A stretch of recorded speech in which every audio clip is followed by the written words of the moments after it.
Download this code from codegive.com, link in the description below. OK, let's dive deep into two different pier and beam foundation repair methods. This tutorial will be detailed, aiming to provide a comprehensive understanding, and include code examples, where applicable, and focusing on conceptual representation, not specific jurisdictional building codes, which vary widely. Remember, foundation repair is a serious business. Always consult with qualified and licensed structural engineers and contractors for any actual repair work. This tutorial is for informational purposes only. Part 1. Understanding pier and beam foundations and their common problems. Before we get into the repair methods, it's essential to understand the basics of pier and beam foundations and what typically causes them to fail or need repair. What is a pier and beam foundation? A pier and beam foundation is a type of shallow foundation where the structure's weight is supported by a series of vertical supports, piers, resting on the ground. These piers are connected by horizontal beams, typically wood, steel, or concrete, that distribute the load. A crawl space usually exists between the ground and the underside of the building. Typical components piers vertical supports made of concrete, masonry, brick or block, or wood. These transfer the load to the soil. Beams horizontal members that span between the piers, distributing the load. Often made of wood, treated lumber, steel, or concrete. Sills, mud sills, the wood member that rests directly on the pier and provides a fastening point for the floor joists. This is a critical component and often susceptible to decay. Floor joists horizontal members that support the flooring. They rest on the beams or sills. Footings the base of the pier, buried in the ground, that provides a wider bearing surface to distribute the load to the soil. Common problems requiring repair settlement the most common problem. Soil beneath the piers compacts or erodes, causing the piers to sink and the foundation to sag.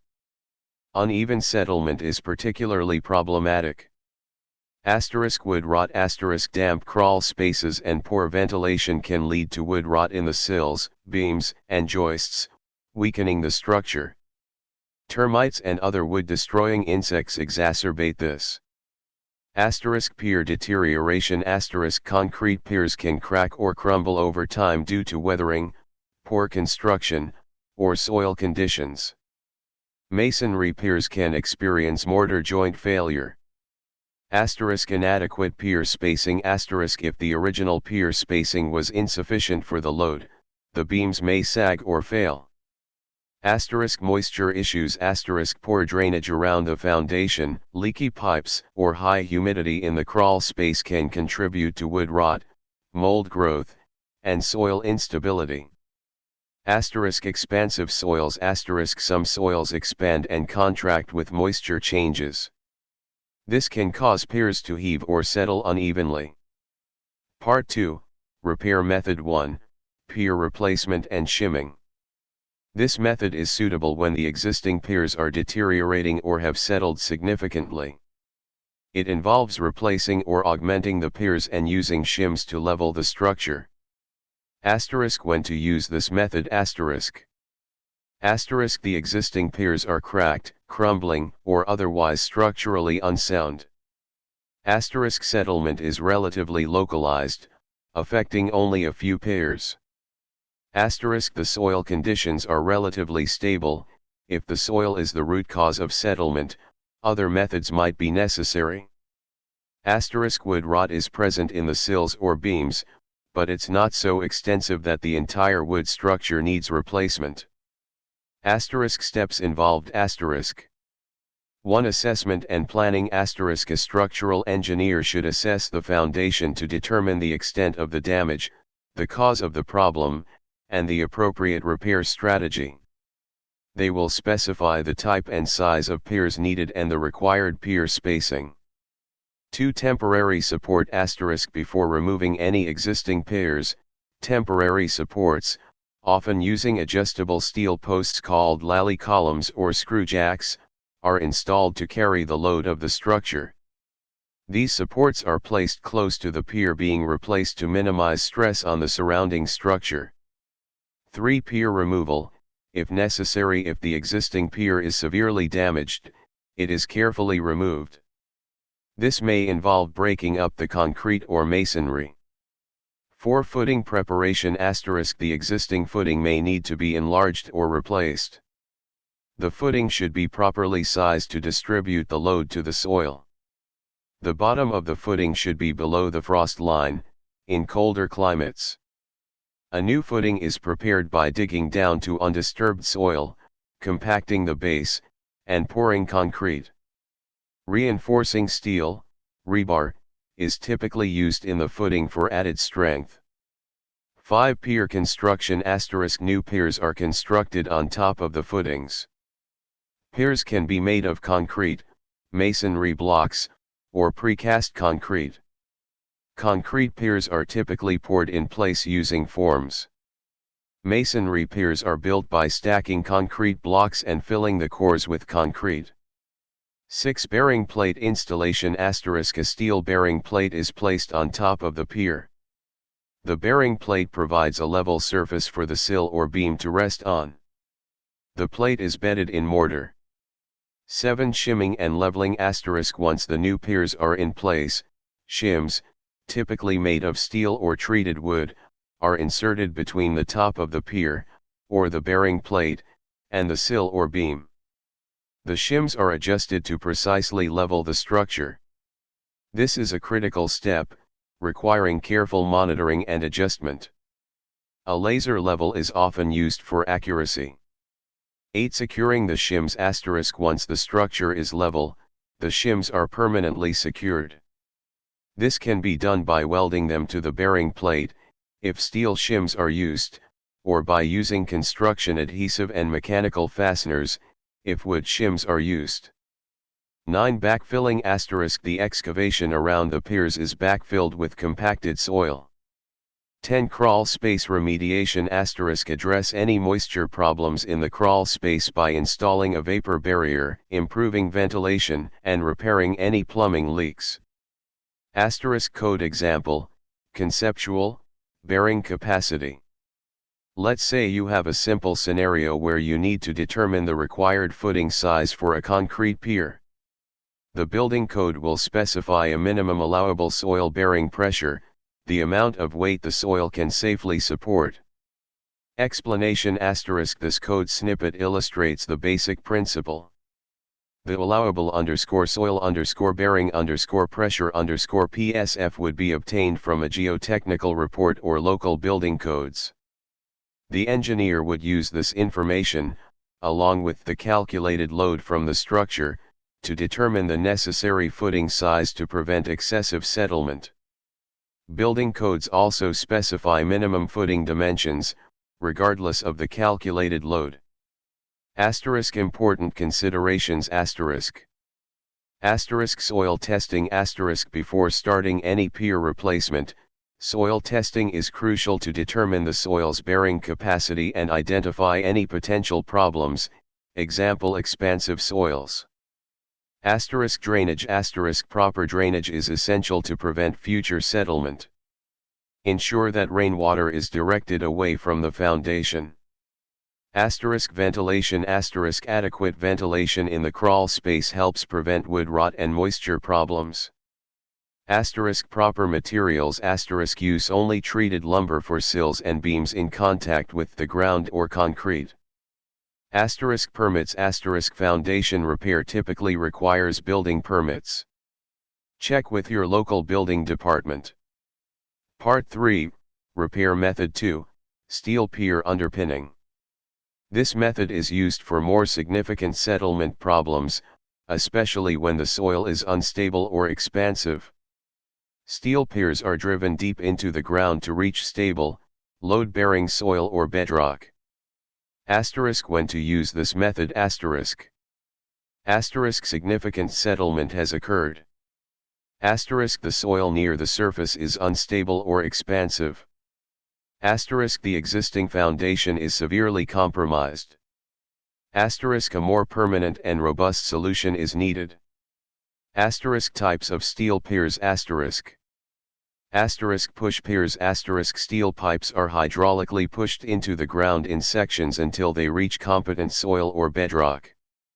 A bracket is attached to the foundation wall or beam to transfer the load to the piers. Asterisk helical piers asterisk steel shafts with helical, screw-like, blades are screwed into the ground.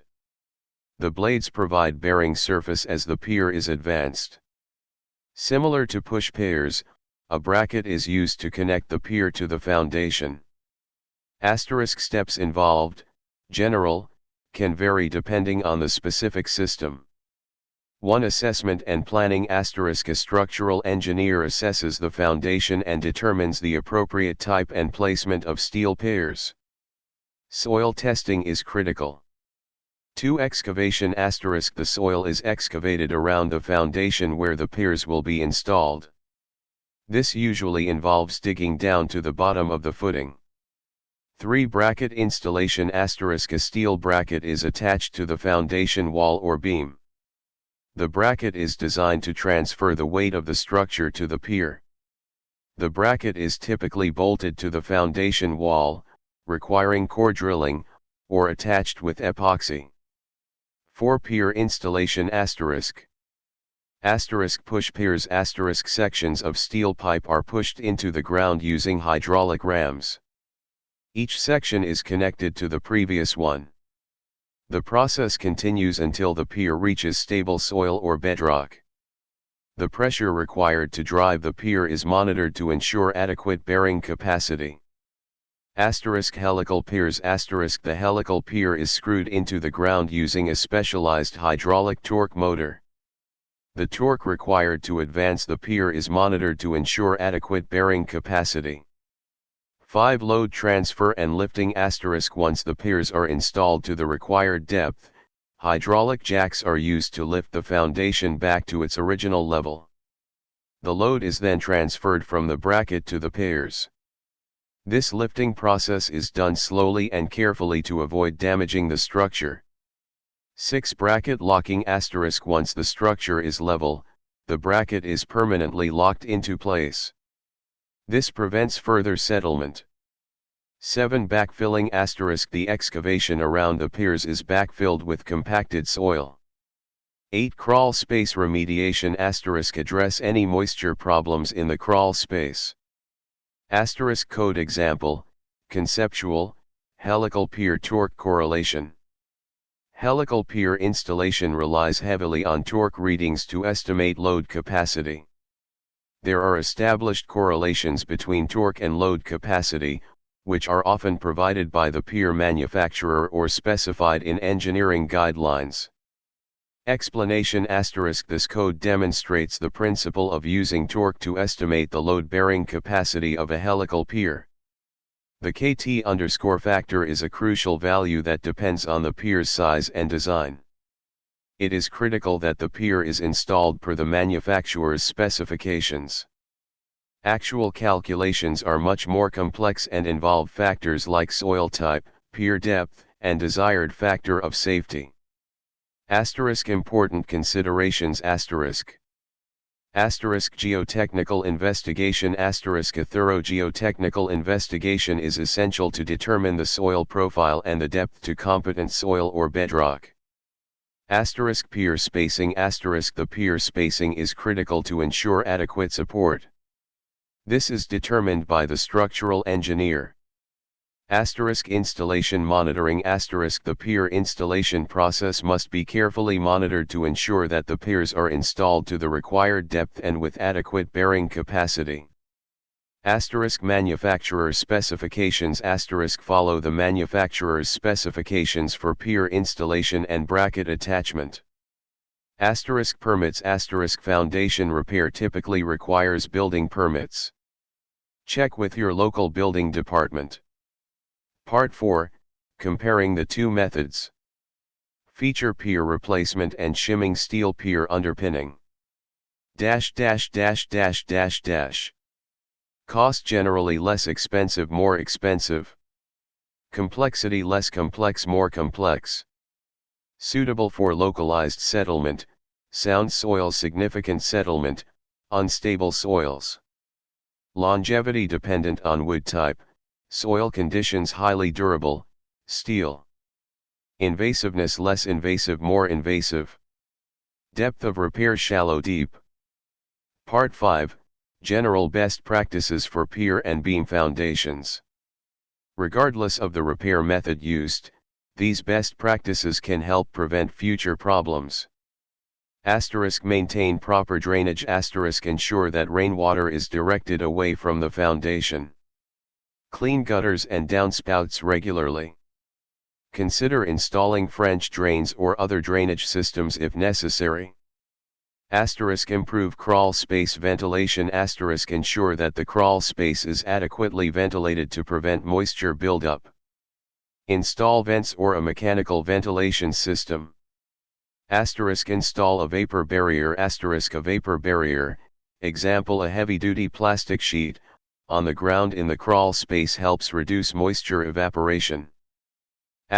Regular inspections. Inspect the foundation regularly for signs of settlement, wood rot, or other problems. Address plumbing leaks promptly. Repair any plumbing leaks immediately to prevent water damage to the foundation and crawl space. Control vegetation. Keep vegetation, trees and shrubs, away from the foundation to prevent root damage and moisture retention. Professional advice. Consult with a qualified structural engineer and contractor for any foundation-related issues. Disclaimer. This tutorial is for informational purposes only and should not be considered a substitute for professional engineering advice. Foundation repair can be dangerous and complex, and it should only be performed by qualified and licensed professionals. Building codes vary widely by location, so it is essential to consult with your local building department before starting any foundation work. Always prioritize safety and follow all applicable regulations.